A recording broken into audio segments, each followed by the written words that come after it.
I think that when we are aware of our humanity, when those two parts come together, being kind to ourselves through that is very easy. But the truth is, we've never been taught how we work as humans. We didn't get taught that in classrooms. We didn't get taught that by our parents. So when we have any sort of failure, when we choose anything that we can't make sense of, rather than understanding that that's really a part of being human, we go into these very critical self-sabotaging patterns as humans.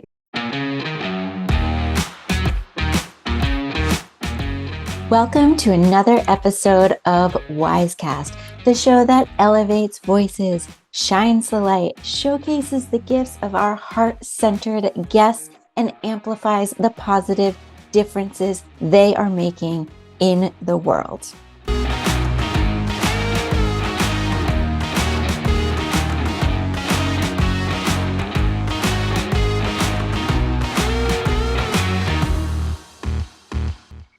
Back when I was in corporate, I had this moment of just leaving a challenging job and not feeling like I was in the mental or energetic space to start a new one, or even begin the interview process for that matter. At the time, I was completing a master's program, and one of my teachers suggested that attending an insight retreat would be just what I needed. So I am delighted to have today's guest with us today. We're going to break from our traditional format of chatting with entrepreneurs about their business and their entrepreneurial journey to talk a bit about personal growth. I believe, as does our guest, that to be effective in running your business, you have to care for yourself so that you can show up for others with a full cup. As we learned from Evelyn in an earlier episode, you need to heal yourself in order to heal others. You need to put your own oxygen mask on before you put on another person's oxygen mask. And we learned from Karina and Matt that, when you're in conflict in relationship, it really takes away from your business.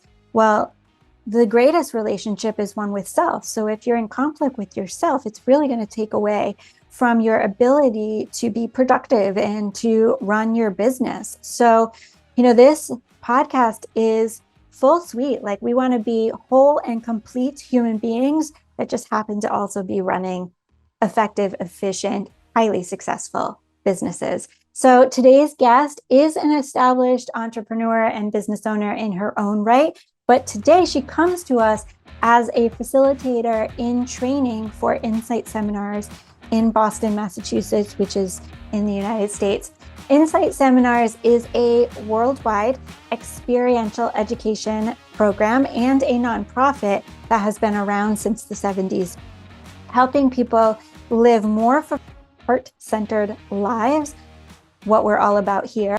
My name is Melanie McSally, your host for today's episode, and without further ado, I would like to welcome the loving, the compassionate, the caring, Erin LoPorto.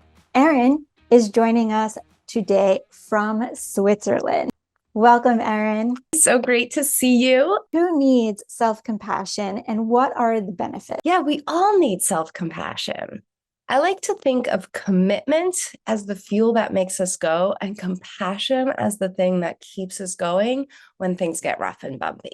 Most of us become so highly self-critical when things get bumpy. We judge ourselves, we blame ourselves, we shame ourselves, we give up, we break our commitments, we then feel more guilty, and we start thinking poorly about ourselves. And we get in these spirals and these ruts of really not being as motivated or successful as we know that deep down that we're capable of being. And this all happens just because there was a little hiccup in our plans sometimes. So the benefits of self-compassion is really resilience, that ability to keep going in tough times. But research has shown that there's increased feelings of happiness, optimism, curiosity, connectedness with others. There's evidence of having decreased anxiety and depression. There's less rumination, less fear of failure. And there's even some research that's starting to point that practicing self-compassion leads to reduced stress and a choice towards healthy behaviors. It's so interesting that self compassion can lead to a feeling of connectedness with others. I know as entrepreneurs and business owners, we could certainly benefit from that list that you mentioned: resilience, reduced stress, connectedness. So, how does one develop self compassion? Yeah, so Christopher Germer and Kristen Neff have done research on self-compassion, and they outline self-compassion in three steps. The first is mindfulness, so this ability to be aware of what's going on with you. Two or second is recognizing our common humanity, that we're not the only person or the first person to experience this particular thing, but this is just one of those experiences that we're going through that is actually more common than we might like to think. And third is just being kind to ourselves. I think that when we are aware of our humanity, when those two parts come together, being kind to ourselves through that is very easy. But the truth is, we've never been taught how we work as humans. We didn't get taught that in classrooms. We didn't get taught that by our parents. So when we have any sort of failure, when we choose anything that we can't make sense of, rather than understanding that that's really a part of being human, we go into these very critical self-sabotaging patterns as humans. And I think that's what Insight Seminars does best, is that it educates us in an experiential way where we get to see and witness ourselves doing things that are really common and really universal. And then it explains what the benefits are. And these are everything from, like, why do we experience guilt? Why do we break commitments? Why do we put such pressure on ourselves? We look at the benefits that we get from some of the really dark places that we go. And when we can understand why we're doing these things that on one hand don't make sense, but on the other hand are just a part of us, then it's easier to be kind to ourselves and it's easier to get out. It's interesting that you talk about the first step being awareness. That reminds me of the steps to breaking an addiction. And it's hard to believe that we might be addicted to sabotaging behavior. But as you say, once we become aware of the behavior, we can then understand it and have compassion for ourselves. So I'll take it that one step further, which is also covered in the seminars, to diving into what is the benefit that you're receiving from that behavior. Because once you know that, it then becomes much easier to have compassion, right? When we know the why, we can replace the sabotaging behavior with a more expansive behavior. So, what can someone expect if they were to attend these seminars? So if someone were to attend Insight Seminars, first of all, they would have to start with the level 1, which is 3 days of really intense, long days of this kind of diving into self-examination. The first couple of days of all of our programs are really designed to dig into those patterns that aren't working for you. Where are you stuck? What have you been like grappling with? So they can kind of feel heavy and dense. They still move by incredibly quickly, and they are still filled with lots of interactive experiences. So you really get a sense of yourself. And none of the content of Insight is, here's information up on, there is a PowerPoint, but none of it's just like doing the PowerPoint. All of them are very interactive things where you get embodied learning. And then the second couple days are all about really developing a stronger understanding of the light and the strengths that you have and of who you are, and really kind of digging in and letting out what you really want for yourself, so that you have that deep motivation to go for those things and belief in yourself that you can get there. So it really gives you a full arc of an experience. And we always suggest that you need to be able to complete the whole seminar without taking time off or hopping in here and there. Each part builds on itself, which makes it really exciting and really keeps your interest throughout. There are 4 levels. There's the Insight 1, which is the 3-day. There's the Insight 2, which is a 5-day deeper immersion. There is the Insight 3, which is retreat style, and an Insight 4, which is either a 28-day experience. Usually they're held down in South America right now, or there is this master's program that can be done over weekends as that level 4 option. Most of the people that get into that level are interested in becoming a facilitator, such as I am. So that's the track that I'm on at this point with Insight. I'll second that it's a very interactive seminar, as Erin said, experiential. I'll also note that if someone is interested in becoming a facilitator, I do believe they're also offering the 4 in Bulgaria, but that's down the line. Let's go back to the beginning of the process. Erin, why would someone attend Insight seminars? Most people who have ever attended Insight seminars have simply done so because somebody recommended it to them, or they saw the changes and the lightness in somebody who attended Insight seminars and was like, what did you do? And wanted to get some of it. It's not like Insight treats any one particular condition, or it's really one of the only programs that I've taken, and I've taken a lot of different programs, that I can say absolutely everybody should check out Insight seminars. Like, I really believe that it should be part of our educational system in schools.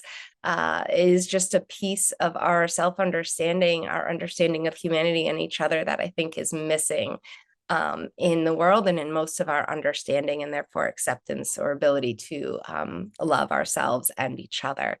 So I think it's mostly for people who are curious and who just want more in their lives, or more for their lives than what they're able to get right now. And the amazing thing about Insight is that it is a nonprofit. It's run mostly by volunteers. And in the Boston community, what we've done for a while is have this really low entry point so that anybody can take it, literally anybody. We want it to be accessible to everybody. So it's only $100 for the first 3-day seminar. And then at the end of that 3 days, there's a further donation that you can make, whatever you are able to, whatever you are inspired to. And that's totally tax deductible. So we try to really work and make it accessible to absolutely everyone. Yeah, in the introduction, I mentioned one of my college professors recommended Insight as a remedy I needed to help me transition my mind into a more positive, peaceful, and accepting state before embarking on a new job search. So I can attest to going on blind faith that the seminars were exactly what I needed, just by, this trusted advisor and her recommendation.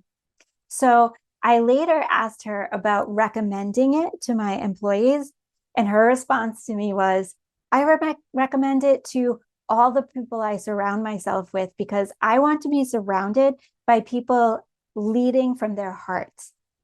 I couldn't agree more. I want to be surrounded by heart-centered people living with compassion and empathy.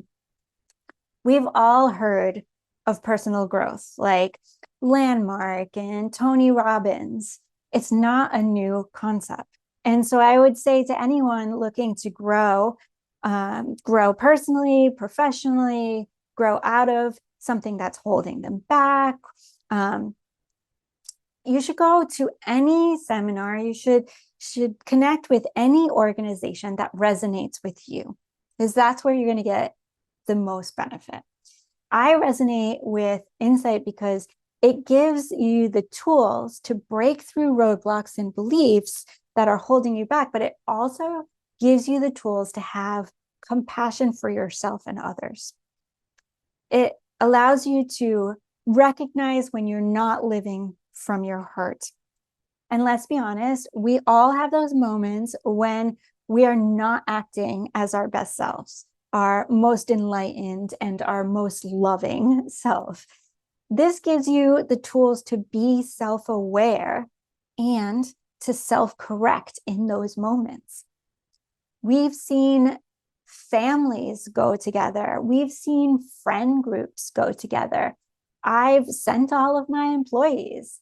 I've even recommended it to bosses, right? Like, how many of you would love it if your boss was a little bit kinder, a little bit more compassionate, a little bit more thoughtful, right? It's really an affordable way to do something for yourself while helping raise the vibration of the world by living from your heart. So, Erin, what outcomes have you seen people experience? So, some of the outcomes people have experienced, well, I'd love to share. My experience was that it really gave me a new reference point. I was 19 years old when I first took it. I was very, very angry. And I really came out severely having reduced my anger, severely having reduced, I had an eating disorder at the time, and I was able to let go of a lot of those behaviors and how I was using them. And I was inspired to put on a one-woman show shortly after that. And I know that I was able to do that because of the safety and support that I now had a new reference point of an audience just fully seeing me and supporting me in a way that I could carry that memory into other avenues of my life. I have certainly heard that people feel safe, sometimes safe in their bodies for the first time after Insight seminars, that they have made incredible connections with other people in the program on deeper levels than they have in other environments. So there's friendship that people take out of the seminar. There is just usually realizations about the self, like I'm more capable than I thought I was, or, like all of these levels of self-compassion and how they just inspire people to reach a little further for things. And you start to see that and you start to believe in humanity again at the end of a seminar. So yeah, the outcomes are really far and wide and so personal and so deep and very permanently life transforming. It does give you that memory and that change in your nervous system composition that can allow you to reach bigger in your life when you get out of there. I have also seen people let go of addictions, overcome childhood trauma, rebuild relationships, and gain freedom from guilt and resentment as just a few of the many, many, many examples that of ways that people transform themselves and their lives. So thank you, Erin, for taking the time out of your busy schedule there in Switzerland to let our listeners know about Insight. Do you have any final thoughts you would like to leave our listeners? Yeah, thanks so much, Melanie, for your time here. I think the biggest thing is that kindness is easy to offer when we have understanding about what's going on, and that this world certainly needs more kindness, and that Insight Seminars is certainly a place to gain deeper understanding that can allow that in easily. And if you want to stay in touch, I invite you to just sign up for our newsletter, and you'll be informed about upcoming seminars. And you'll also be informed about other community events that we are doing for free, little educational trainings, just get-togethers, so that you can stay inspired even when a seminar is not going on. Thank you, Erin, for all of that information. The link is on the screen for all of those of you who are viewing. And if you're listening, or for everyone, the link is in the description, and it is timeless. So please click that so that you can start your personal growth journey at your divine timing. I also want to note that Boston isn't just limited to folks living in the Massachusetts or even the New England areas. In fact, we've had folks from all over the United States attend these seminars in person. We've also had folks from Central and South America and even Europe attend. That being said, if you can't get to Boston, Insight Boston also offers weekly Zoom calls and virtual community events, so you can start to experience the gift of insight almost immediately and do so from the comfort of your own home. If you are feeling stuck or honestly just want to be surrounded by supporting, loving people and energy, then I highly suggest you attend a call and see what insight feels like for yourself. Once again, I want to thank you for being our guest today, Erin. It has been such a joy and an honor having you here today, listening to your wisdom and your compassion. I want to thank our listeners for tuning in. If you like what you heard here today, please do like, share, and comment. We are trying to get WyzeCast to be a hot new release. So if you feel inspired, if you felt moved, if you felt called, if we earned it, please do like, share, and comment. It is free for you to do so. It really helps the podcast grow, and we really do love your engagement. This was another episode of WyzeCast, the show that elevates the voices, shines the light, showcases the gifts of our heart-centered guests, and amplifies the positive difference they're making in the world. If you want to learn more about WyzeCast, you can visit our website at wyzecast.com. We drop 10 episodes every month on the 21st, so you can binge watch or spread them out over the month, whatever suits your mood and lifestyle. Once again, my name is Melanie. It has been my pleasure being your host today. Thank you for listening. Thank you for watching. Thank you for your engagement. And I invite you to come back and join me once again for our next episode of WyzeCast.